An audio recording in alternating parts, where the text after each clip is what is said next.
Hi friends, welcome to our channel. இன்னைக்கு நாம பார்க்க போறது சூப்பரான ஒரு ரெசிபி தான். வாங்க வீடியோக்குள்ள போலாம். நான் இப்ப எடுத்து வச்சிருக்கிறது வந்து வெங்காயம் கட் பண்ணி வச்சிருக்கேன், பச்சை மிளகாய் வச்சிருக்கேன், இஞ்சி பூண்டு, தக்காளி, எண்ணெய் வந்து கடாயில ஊத்திட்டேன். எண்ணெய் சூடு வந்துருச்சு. சூடு வரும்போது பிரியாணி இலை போட்டுக்கலாம்.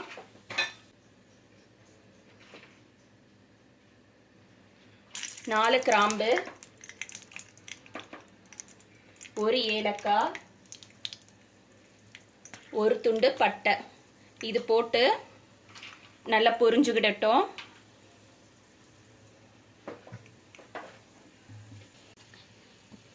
நாம போட்ட பட்டை கிராம்பெல்லாம் வந்து பொரிஞ்சிருச்சு. கட் பண்ணி வச்சிருக்க வெங்காயத்தை ஆட் பண்ணிடலாம். அது கூடவே பச்சை மிளகாவும் ஆட் பண்ணிக்கலாம்.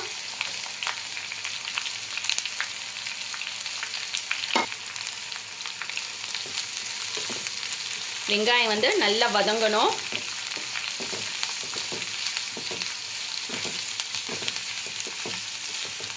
நாம பண்ண போற ரெசிபி பேர் வந்து எம்டி சால்னா. இதுல வந்து வெஜிடபிள்ஸ் எதுவுமே இருக்காது. வெறும் வெங்காயம் தக்காளி வச்சு ஒரு சூப்பரான சால்னா பண்ண போறோம். நீங்கள் வெஜிடேரியனாக இருந்தால் வெறும் வெங்காய தக்காளி மட்டும் வச்சு இந்த சால்னா பண்ணுங்கள். சப்போஸ் நீங்கள் வந்து நான்வெஜ் சாப்பிடக்கூடியவங்களாக இருந்தாக்கா சிக்கனோ இல்லை மட்டனோ வந்து சின்ன சின்ன பீஸாக கட் பண்ணிவிட்டு அதையும் கூட ஆட் பண்ணி சால்னா செய்யலாம். நான் இன்றைக்கி பண்ண போகிறது வந்து வெஜிடேரியன் சால்னா தான். இதுக்கு வந்து வெங்காயம் நல்லா வதங்கணும்.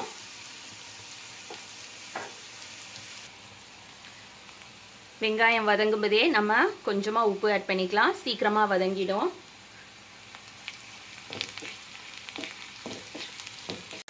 நான் இந்த ரெசிபியோட அளவுகள் எல்லாமே வந்து டிஸ்கிரிப்ஷன் பாக்ஸில் கொடுத்துருக்கேன், செக் பண்ணிக்கோங்க.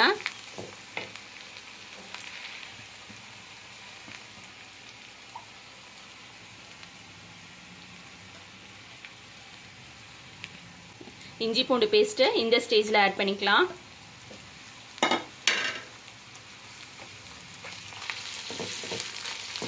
இஞ்சி பூண்டு ஆட் பண்ணதுக்கப்புறம் கொஞ்சம் நேரம் நல்லா கிளறி விடணும், இல்லைன்னா அடி பிடிக்கும்.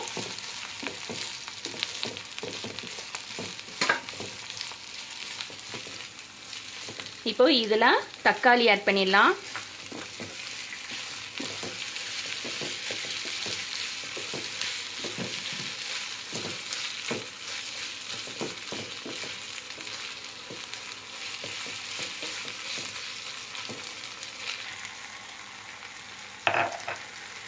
தக்காளி நல்லா மசிய வெந்ததுக்கு அப்புறமா இதில் வந்து ஒரு ஸ்பூன் அளவுக்கு மிளகாத்தூள் ஆட் பண்ணிக்கலாம்.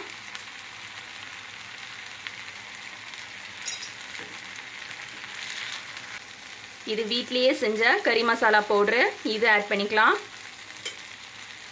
கறி மசாலா பவுட்ரு எப்படி செய்கிறதுங்கிறது ஏற்கனவே நம்ம சேனலில் இருக்குது. வீடியோட லிங்க் வந்து டிஸ்கிரிப்ஷன் பாக்ஸில் கொடுக்குறேன், செக் பண்ணிக்கோங்க.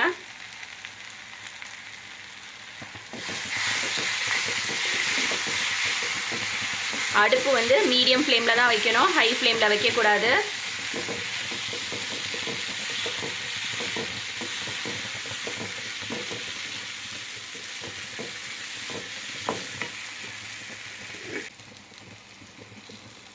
கொஞ்சமாக கரம் மசாலா பவுட்ரு ஆட் பண்ணிக்கிறேன். கரம் மசாலா பவுட்ரு எப்படி வீட்லேயே செய்கிறதுங்கிறது ஏற்கனவே நம்ம சேனலில் இருக்குது, அதுவும் லிங்க் கொடுக்குறேன், நீங்கள் செக் பண்ணி பார்த்துக்கோங்க.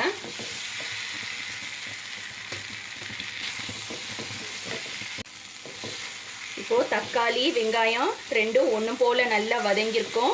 இந்த ஸ்டேஜில் நம்ம தண்ணி ஆட் பண்ணிக்கலாம்.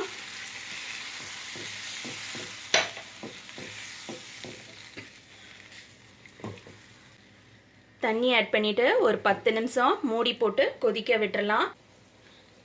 தண்ணி ஊற்றுனதுக்கப்புறமா மூடி போட்டு ஒரு 10 நிமிஷம் கொதிக்க விட்டுருக்கலாம். அதுவரையில் அது வெந்துக்கிட்டு இருக்கும்போது நாம் இதை அரைச்சிட்டு வந்துடலாம். இதில் பார்த்தீங்கன்னா தேங்காய், முந்திரி, கசகசா 3 எடுத்து வச்சுருக்கேன். சப்போஸ் உங்ககிட்ட முந்திரி இல்லைன்னா வேர்க்கடலை இருந்தால் கூட நீங்கள் ஆட் பண்ணிக்கலாம். பொதுவாக ரோட்டுக்கடை சால்னால வேர்க்கடலை தான் ஆட் பண்ணுவாங்க, முந்திரி ஆட் பண்ண மாட்டாங்க. நான் வீட்டில் முந்திரி இருக்குங்கிறதுக்காக இதை ஆட் பண்ணுறேன். இது எல்லாத்தையும் நல்லா நைஸாக அரைச்சிட்டு வரணும். நான் அரைச்சிட்டு காட்டுறேன். இப்போது நம்மளோட தேங்காய் வந்து ரெடி ஆயிடுச்சு. பார்த்தீங்கன்னா நல்லா நைஸாக அரைச்சிருக்கணும்.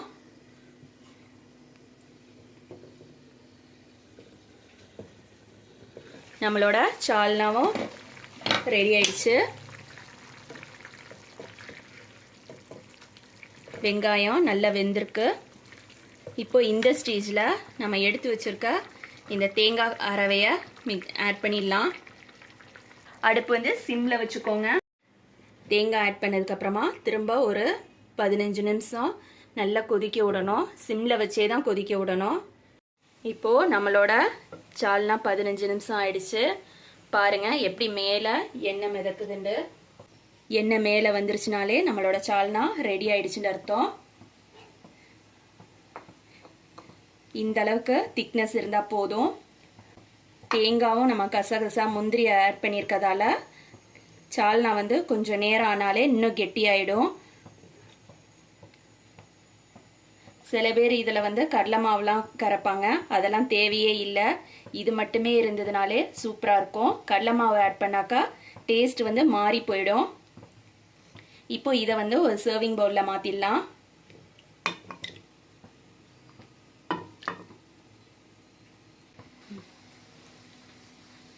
இப்போது நம்மளோட எம்டி சால்னா ரெடி ஆயிடுச்சு. இது எதுக்கு நல்லாயிருக்கும் அப்படின்னாக்கா பரோட்டா, சப்பாத்தி இதுக்கெலாம் வந்து ரொம்ப டேஸ்ட்டாக இருக்கும். காம்போ வந்து பரோட்டாக்கு தான். நான் இன்னைக்கு வந்து பரோட்டாக்கு சால்னாவும் வச்சு உங்களுக்கு காட்டுறேன். இப்போ நம்மளோட எம்டி சால்னா ரெடி ஆயிடுச்சு. இதுக்கு காம்பினேஷன் பாருங்கள். நான் வந்து பரோட்டா வச்சுருக்கேன். பரோட்டாவும் சால்னாவும் ரொம்ப சூப்பராக இருக்கும். இதே மாதிரி நீங்களும் உங்கள் வீட்டில் செஞ்சு பாருங்கள். இந்த மாதிரி நீங்கள் செஞ்சீங்கன்னா ஹோட்டலில் வாங்க வேண்டிய அவசியமே இருக்காது. கண்டிப்பாக செஞ்சு பாருங்கள். தேங்க்ஸ் ஃபார் வாட்சிங்.